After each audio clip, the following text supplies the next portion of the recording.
All of you students, बेटा अब हम एक क्वेश्चन लेके चलेंगे जो कि बुक में 52 नंबर इलस्ट्रेशन है। उसमें पूछ रखा है give journal entries. Give journal entries. Entries हमें करनी है। इसमें क्वेश्चन में आपको दे रखा है कि एल लिमिटेड फोरफिटेड। क्वेश्चन में यहां लिख देता हूं बेटा, L limited forfeited 470 shares, equity share of ₹10 each,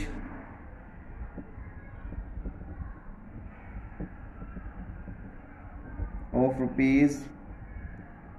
₹10 each, issued at a premium of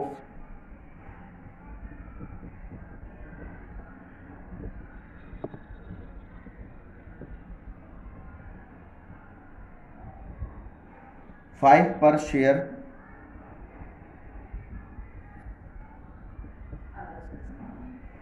for non-payment of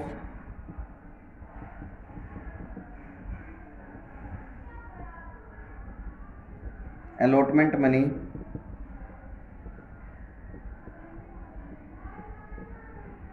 of ₹8 per share, including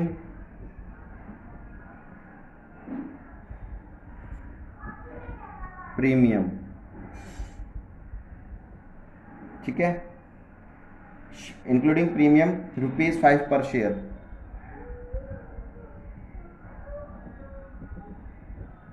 ठीक है बेटा, and the first and final call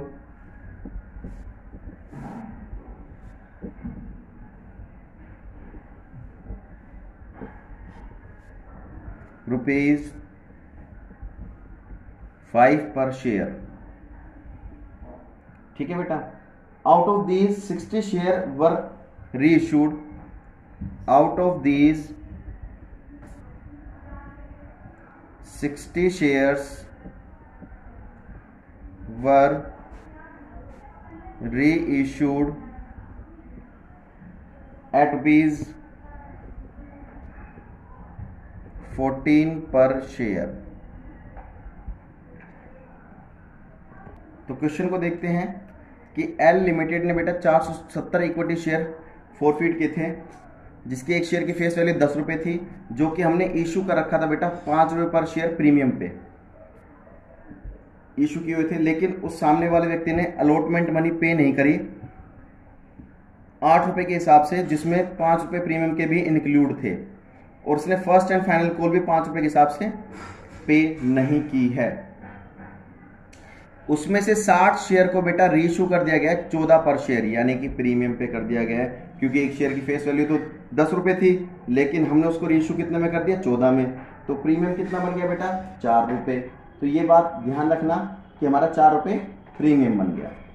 अब इस क्वेश्चन को आप बहुत अच्छे से समझिए। मैं पहले बता चुका बेटा, क्योंकि ये टॉपिक बहुत ज्यादा इंपॉर्टेंट होते हैं, 3 मार्क्स में पूछ लिए जाते हैं।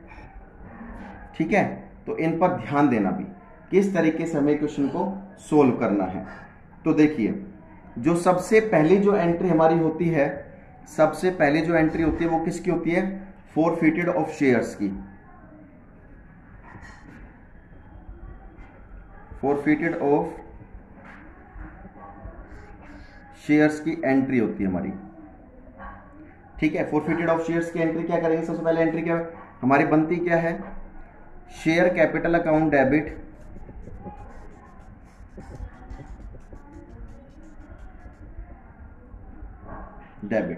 जो जो पेमेंट नहीं की उसने, अलॉटमेंट मनी पे नहीं की और फर्स्ट एंड फाइनल कॉल भी पे नहीं की उसने, तो यहां लिख देंगे to share allotment account, to share first and second call या फिर final call account,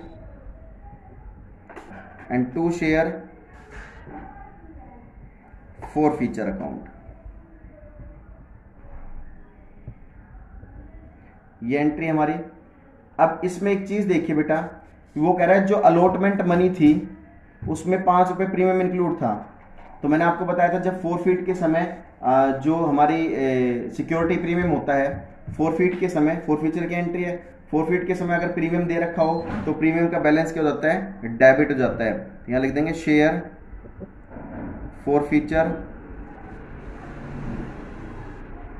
account debit. तो कहने का मतलब क्या है कि प्रीमियम अगर दे रखा हो फोरफीचर के समय तो उसका बैलेंस डेबिट हो जाता है।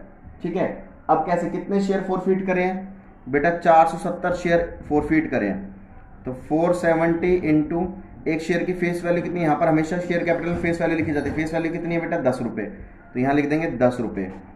फिर ये प्रीमियम का बैलेंस होता है, सॉरी मैंने यहां पर शेयर फोरफीचर अकाउंट नहीं आएगा, सिक्योरिटी प्रीमियम, गलती से लिख दिया, सिक्योरिटी प्रीमियम,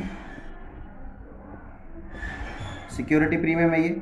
सिक्योरिटी प्रीमियम कितना है बेटा, 470 इंटू 5, क्योंकि प्रीमियम 5 रुपए है। ठीक है, अलॉटमेंट की उसने कितनी पेमेंट नहीं करी, 470 इंटू बेटा अलॉटमेंट कितने रुपए की, 8 रुपए की है।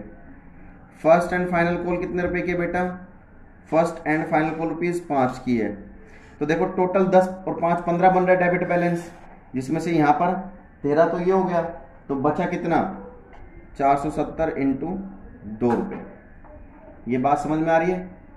तो देखिए अब इसकी कैलकुलेशन करते हैं, इसकी मल्टीप्लाई करेंगे तो 4700 आ जाएगा, यहाँ पर 470 इंटू 5 करेंगे तो बेटा 2350 आ जाएगा यहाँ पर।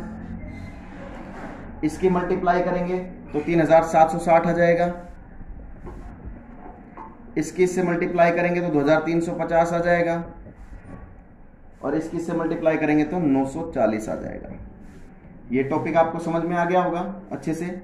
सेकंड जो आती है बेटा वो हमारी आती है री इशू की, किसकी, re issue of shares. Re issue of shares की एंट्री देखिए। अब सबसे पहले एंट्री क्या करते हैं हम, bank account debit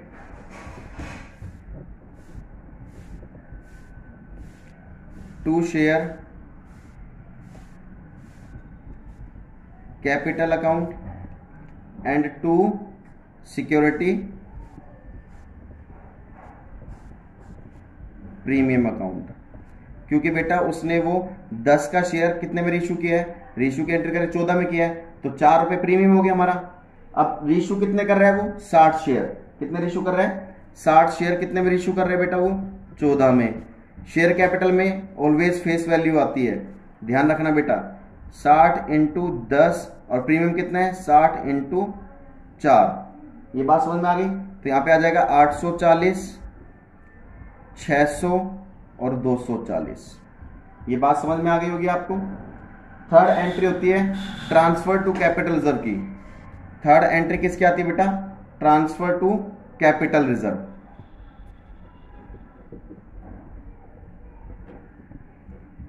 capital reserve इसकी एंट्री क्या होती है बेटा, इसकी एंट्री हो जाएगी आपकी share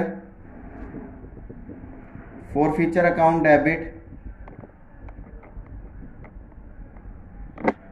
to capital reserve account. अब कैपिटल रिजर्व अकाउंट में कितना ट्रांसफर करेंगे वो देखते हैं हम सबसे पहले, क्योंकि देखो अब यहां पर इसमें कैलकुलेशन थोड़ी अलग हो जाती है। क्यों हो जाती है बेटा, क्योंकि टोटल 470 शेयर थे लेकिन उसमें से रीइश्यू 60 ही कर रहा है, तो यहां पर पूरे तो कर नहीं रहा, वो पूरे नहीं कर रहा, तो यहां पे कैलकुलेशन अलग हो जाती है। यहां देखेंगे 400 शेयर फोरफीट पर कितने का प्रॉफिट था, 470 शेयर पर प्रॉफिट कितने का था, 940 का। एक पर 940 अपून में 470, और रीइश्यू कितने कर रहे हैं बेटा, हम रीइश्यू कितने कर रहे हैं, 60 रीइश्यू कर रहे हैं, तो ये कितना आ जाएगा यहां पर प्रॉफिट बेटा, 120 का आ जाएगा। तो यहां पर एज इट इज 120 दिखा देंगे। अगर डिस्काउंट पे रीइश्यू कर रखा होता, अगर यहां पर डिस्काउंट पे रीइश्यू कर रखा होता तो उस 120 में से वो माइनस कर देते, लेकिन यहां पर प्रीमियम पे रीइश्यू कर रखा है तो कोई फायदा नहीं है। यहां पर सीधा अब कैपिटल रिजर्व में 120 ट्रांसफर हो जाएगा। तो बेटा आप चाहे तो इसका स्क्रीनशॉट ले सकते हैं। तो बेटा इन टॉपिक्स को अच्छे से पढ़ना है, समझना है, और कोई डाउट आता है तो बेटा पूछ लेना, ठीक है। तब तक के लिए बेटा सेफ रहिए, सुरक्षित रहिए। जय हिंद, जय भारत।